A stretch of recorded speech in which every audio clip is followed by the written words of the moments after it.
This is using enhanced blur in Adobe Photoshop.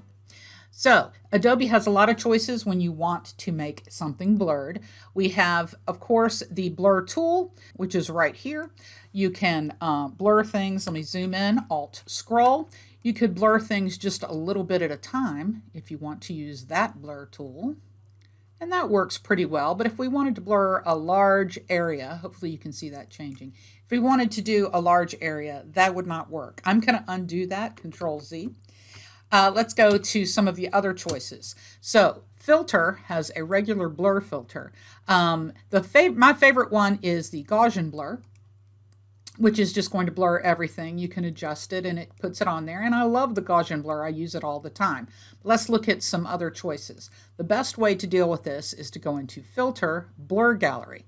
And I really like a lot of these. So just open up the Blur Gallery and all of these choices will be here. So here are all the choices that we have.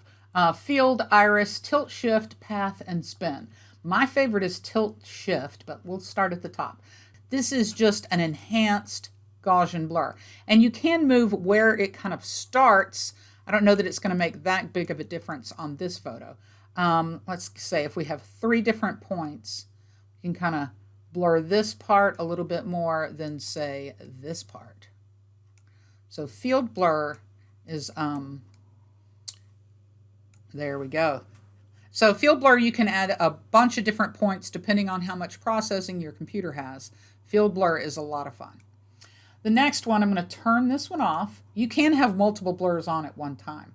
Iris blur is what it says. An iris is a circle, so you can make it a square. But it's going to blur inside your photo or outside of your iris. Let's make it more of an oval. You can kind of change your points, the amount of blur. So this is iris blur. You can make some really cool effects with iris blur. Tilt Shift is an effect that you see in video a lot. So Tilt Shift lets you move where you want to have it blurred. We can turn this to the side. I think you can see it better when it's diagonal. So this can get a really cool effect. This effect is used when you're trying to make something look like it is in miniature. So really you just have to mess around with this. Remember, always the little round thing in the middle is the amount of blur, but you can always change it up here. So how blurred do you want it? Do you want it to be distorted as it blurs? This is a great effect. So that is Tilt Shift.